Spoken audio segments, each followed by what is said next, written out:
plates out for you. Did you just see that? Giant vultures, no big deal.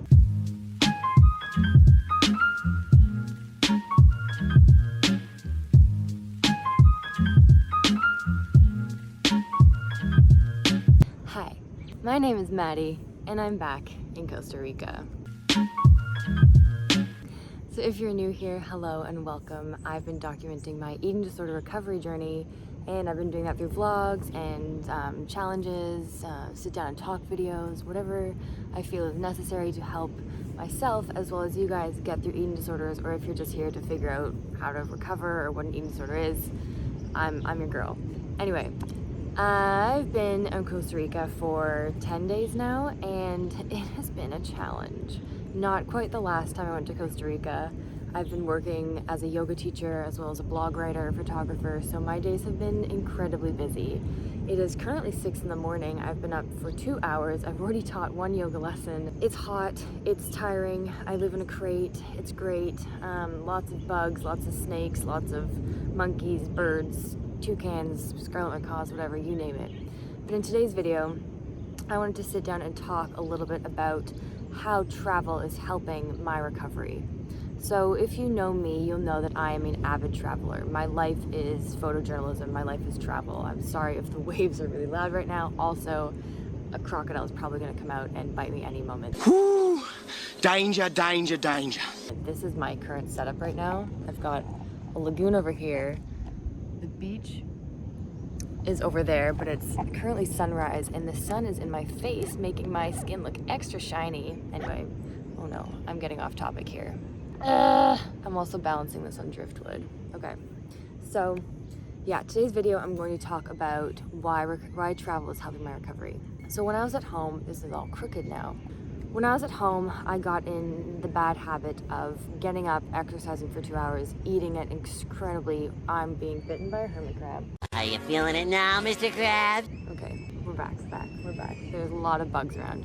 Okay, focus here. When I was back at home, I was in the habit and the routine of eating at incredibly late times, exercising all the time, also eating the exact same things over and over and over again. So although I was in recovery, I was still kind of sticking to my safe foods, and unless I was doing a challenge, I was only eating my safe foods.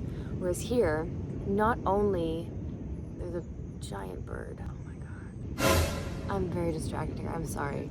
So not only am I being forced to kind of eat what's put in front of me, but I'm also being forced to not have control over my food. So it's almost like residential treatment in a way. I eat at set times, I eat certain foods that are given to me, I don't have control.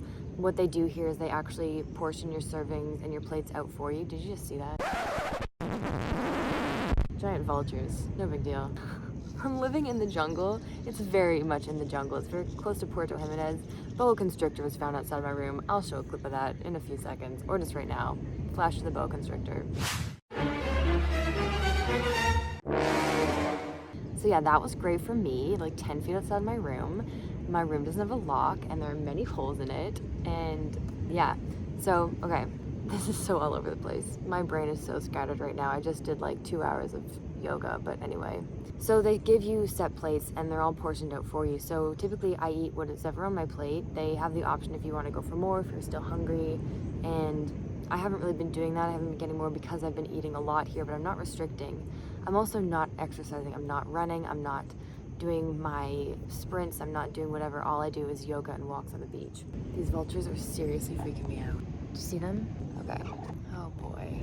So travel has been really helpful for my recovery because it also puts me in a new place. So I'm not at home. I'm not in a place where my eating disorder essentially started. So by being in a completely new setting, I'm able to change my whole routine, change the way I'm thinking about life, and I'm also focusing on my yoga.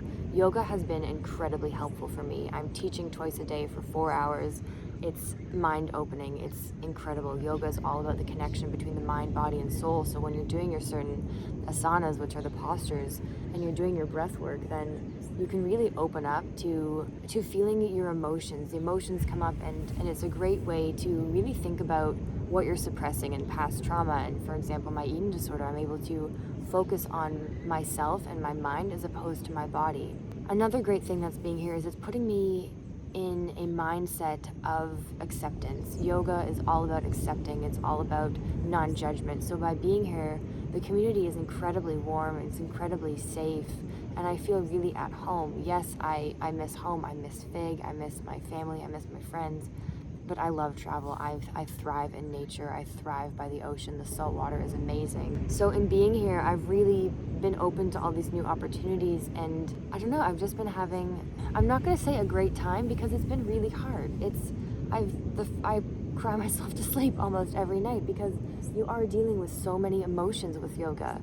But getting out of my daily routine, getting out of that rut that I'm so used to, getting out of my head is I think what I really needed. So if you're stuck in a place of you're getting up and working out, you're eating at strange times, you're eating the exact same thing every day, you're restricting your food, you're not allowing yourself food freedom, think about either one, going into a residential treatment program because it's a, you know, you're in a safe setting where you have professionals guiding you through the recovery process, or think about doing something that really puts you out of your comfort zone and gets you into a place where you're no longer in the same routine that you have at home.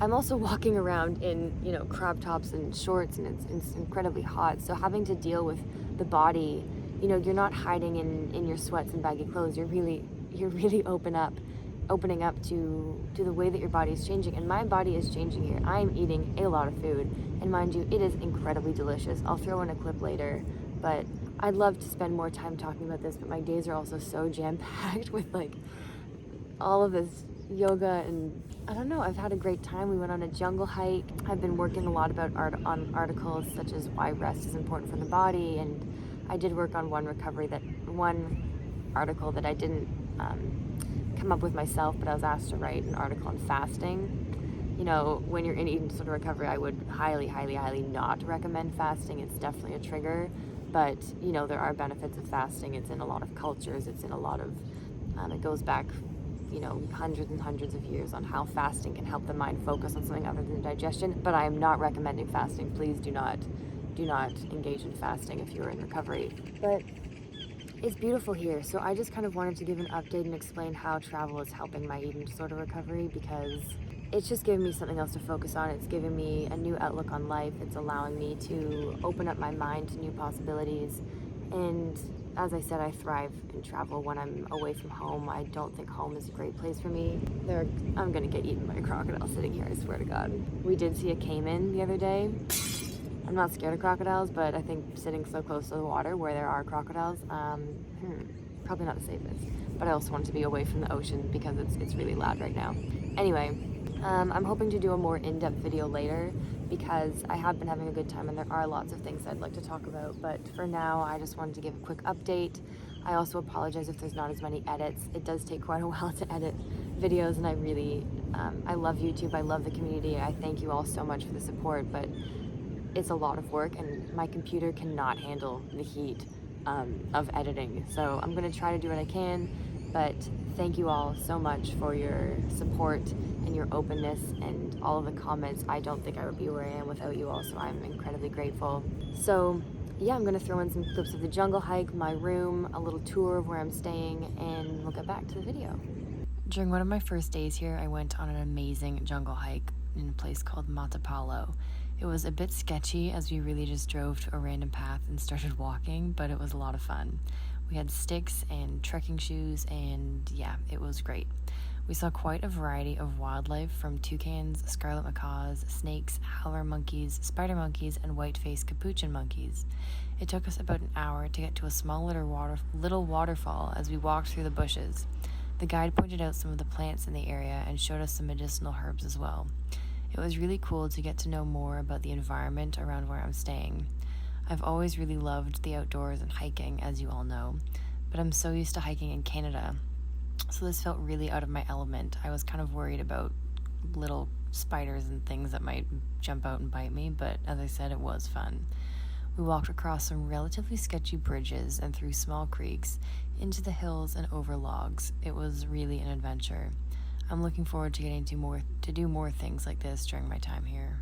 As for the food, there's been quite a lot of it, and although it has all been very good, I'm having a hard time.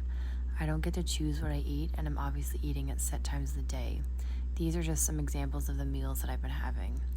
It's all farm to table and very healthy, but I guess the lack of control I have makes things really hard.